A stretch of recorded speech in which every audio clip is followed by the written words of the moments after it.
Well, hello, it is the melting snowflake. House of Pearls are off. Most people don't want us fucking talking, okay? Let's be real. The elite do not want you speaking out about your fucking problems. Your neighbor, who might be richer than you, he does not want you protesting. He's offended when you protest. Think about all the offense these people suffer when you protest. And they do it. Even people that might be helped by your protesting, they're offended. I wish you'd just go away and let the rich people run everything. See, we got many bosses as a poor person. You as a poor person often have many bosses. Depending on your situation, you might not see it so much. Depending on, maybe you got some kind of public housing or Section 8 and things are kind of taken care of mechanically. But in other cases, a lot of times the poor person has two bosses, unfortunately. And I know you're going to hear all these fucking right-wing lunatics are going to come out of the closet and they're going to start preaching their little right-wing goofiness. I know people who work 10 years at a bad job, at numerous bad jobs or similar bad jobs, and they worked pretty hard and they never got anywhere. I mean, the record's out there, but they won't show it to you. They'll only show you the success story. See, this lady went to college and she started here, and now she's moved up and she's the president of L'Oreal. Well, boo-hoo fucking who, right? Okay, I mean, you got to realize you got a satanic war upon you to speak the truth. The people that were the slave owners were ruthless motherfuckers. The indentured servants were ran and owned by ruthless motherfuckers. Okay, those people are out there. I have to cuss because it's such a gruesome, brutal act unto humanity that you wouldn't conceive it. You would think, the little stories and the little sly things that these people say, like, oh, they're just lazy and they deserve it. I mean, that's a real simple way to say things. You can say that about anything. You can dismiss World War II as, in a sentence. You can do that. That doesn't make it true. Dismissing something in a sentence that's very important and has implications upon people's lives does not mean that it's really dismissed. It's only dismissed by that person's opinion. And then people gravitate to that guy that's kind of looked up to, when really that person's an idiot. And the problem is getting in there and tearing that person down and tearing their reputation down to where they're seen for who they are. You can't do it. Society doesn't allow that. That's considered brutal. But when it costs you, government support, monetary assistance, money that can be considered a new program to help people, there's a war against that kind of stuff. Meanwhile, we just gave billions of dollars to the Ukraine, and I'm not saying that's wrong or right. God bless the Ukrainians and what they're doing. I wish the war would end. I don't want to see any more Russian or Ukrainians dead. I just don't want to see that. But you've got to understand where we're coming from. And this is going to be short. I cannot get all this information in for you in one bout, but they want you silenced. All they want is your money. Your landlord, they want your money. That's it. That's what you exist for, to pay them money. Meanwhile, if you try to say something against that, you get all these crazy things. Why don't you save up and buy a house? Well, who in the heck hasn't thought of that? Every person that's renting has probably thought of, if I could just save up and rent and instead of renting, buy a house. Everybody thinks of that. But you've got to look at what the information age has done. It's horrible. It's no longer anything. It's no longer that beneficial. In fact, it's leaning, the internet when it first started up was very beneficial. And now it's slowly moving back to the zero gauge, and it's going on to the negative scale because the internet has been slowed down by cryptocurrency, I believe.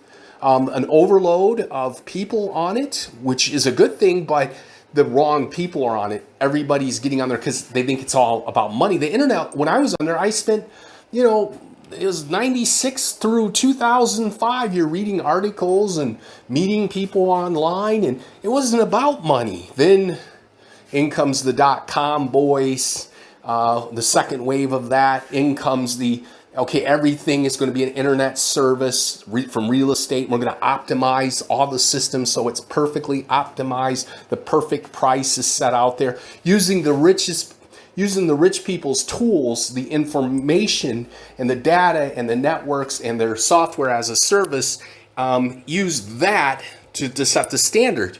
That's what they're doing. And so cheap housing, cheap cars, cheap anything has sort of gone by the wayside. Now, mind you, there's going to be somebody that's going to say, well, melting snowflake, you can still get like free tire or free sofa on Craigslist. You know, God bless Craigslist. Craigslist is under tremendous pressure to be changed into the new format. They may do that soon. They may have to just say, we're going to fork over our company to one of these YouTubers or Amazon type people. These people are out of control. The world's a great place in America for about 35% of the people, the young people who might be able to access some aid if they need it for school, which is wonderful. I love the idea that people can get help and educate themselves. But let me go back to the dark times of the very beginning of this conversation, because I'm jumping all over the place. There's so much oppression and so much that's being done to us that we don't understand, and we think we do, and we don't. And the matter of fact is it's simple. I mean, it's simple, and yet it's very complex. It has complex social leanings. You know, the poor slave has how many contacts? Let's go back to slavery. Think about the slave. How many social contacts does a slave have? Well, he might be able to have built good social contacts on the plantations they were on, and maybe even work with some of the free slaves if they were in Virginia and some of those other states where there existed a lot of free slaves. For example, Louisiana, around New Orleans, there are a lot of free blacks. So they could form relationships. They could form relationships with African Americans that were free now, with the fellow plantation slaves, and then there was their obviously possibly adversary or at least neutralized relationships with the slave owners. Okay, I know not every slave owner beat the hell out of their slaves. That's besides the point. Okay. But people don't understand how rapidly slavery was growing and the brutality in which it was growing when Abe Lincoln, and even before that, the abolitionists who created a need for an Abe Lincoln, who knew that cotton industry was growing. It was moving west, southwest, into Texas, Oklahoma, Arkansas. All those places were becoming slave states, and with heavy populations of Africans being forced on foot to march there from 1808 to the 1850s to build up these new cotton farms. Cotton was king. It dominated the world economy, just like our internet does today. And the internet now is a new slave tool, and it's potentially way more powerful of a tool to watch everything we do, extract all our data, optimize how to go against us in monetary issues, how to have the better leverage to negotiate a price for the consumer. We get a higher price than we normally would have had to pay because of the computer optimizations and the optimization of markets. Hopefully there's no more oversupply. The producers don't want to oversupply, which is good and bad. It's bad for the consumers because then there's no need to ever drop the price because you never overproduce. And there's a possibility of famine in some ways. People will not have cars. People will not have access to employment opportunities. They won't have a vehicle, and they'll be regionalized. And one thing that the NAACP has been powerfully spoken on is that black people being marginalized, minimized, and let me just say, neutralized. And that's now going to go for everybody. The new slave era is anybody can be a sort of a slave.